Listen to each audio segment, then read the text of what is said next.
Hi. All right. So I had created this post and then I realized it's epically long and probably no one's going to read it. But this information, I really wanted to get out there and kind of explain why I'm so passionate about putting it in this particular class. So I want to talk a little bit about Gary Young and how he got started and the kind of part of the why of Young Living. Gary passed away about a year ago, but he's obviously the huge integral part of this business. And that's really not going to change. He's still going to be because his values and his core beliefs are staying, with the company. So Gary Young grew up on a farm in a very small farmhouse from very poor to modest means. And so at 24, he was actually in a logging accident. And I'm going to kind of read to you because I got some notes here. But he was in this logging accident. A tree sheared off and hit him in the back of the head, leaving him with 3 open skull fractures, a ruptured spinal cord in 3 places, 11 ruptured discs, 19 broken bones, leaving him with a broken pelvis, right scapula broken in 9 places, 19 broken bones, leaving him in basically crippling pain, being told he was never going to walk again, and he was actually in a coma for about 3 weeks. When he came out of this was obviously news as an avid outdoorsman. He didn't want to hear. He loved his horses. He had a ranch. The idea of not being able to ride his horses again or be with them was like more than he could bear. And so he fell into a huge depression, which, understandably, I think anybody in that situation may. Unfortunately, he tried to kill himself twice. And failed. And he was like, I couldn't even die right. I couldn't even die. And that was when he realized that he had a calling, that, he'd been reading all of this stuff about natural ways to heal the body. And he came across essential oils and read about different ways to do this. Excuse me. And so he really tried to get his hands on everything he could. He felt like God was sending him on a mission to bring essential oils to the United States specifically, but all over the world, really. He wanted to bring not just any essential oil, the most pure, unadulterated, top-notch essential oils. And so he got his hands on everything he could. He did eventually walk again. He basically starved himself and drank water with lemon in it for, I read, like 200 plus days. I don't know, I wasn't there.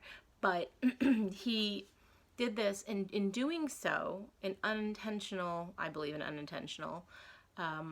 result was that he was able to walk again. From what the doctors say, a medical anomaly. He was not able to produce scar tissue, and so he was able to walk again with great determination and practice. So once he did that, he decided he needed to learn everything he could about how to distill essential oils, how to grow essential oils. And so what he did was he enrolled himself in neuropathic college after he had moved to Southern California. And he really just wanted to share what he had learned with others who had suffered through trauma and were going through pain. And he opened a clinic in Baja, Mexico. This came with a lot of resistance. People, didn't want to hear it. He was laughed at. But he did it anyway, and he kept going, and he started creating supplements, and he, from there, he went to France and Egypt, and he met with researchers and medical doctors and learned everything he could about how to do essential oils right. And they said to him that, if you want to do essential oils, you got to get pure essential oils, you got to get good seeds, you got to have good land. And so that's what he did. And he, in 1989, smuggled some lavender back in the brim of his hat and in his boot. Remember, Customs really wasn't looking for plants at that point, so they didn't care. Shh, don't tell Chris, okay?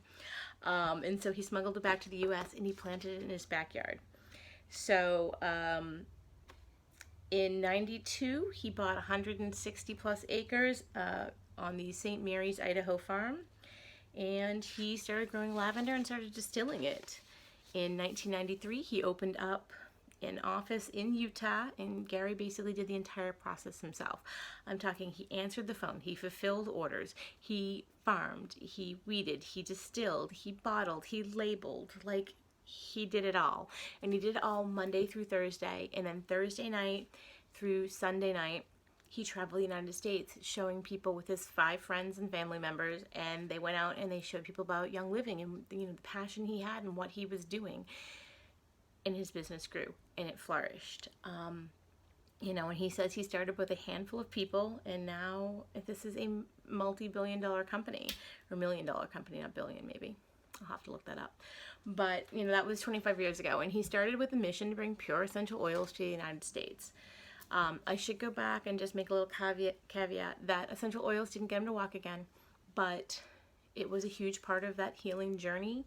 He used them for emotions. He used them for physical pain. That's how Panaway was created. A lot of the blends that Gary created and a lot of the supplements were created for a reason. And I just find that so fascinating. But we'll talk more about that in the next one.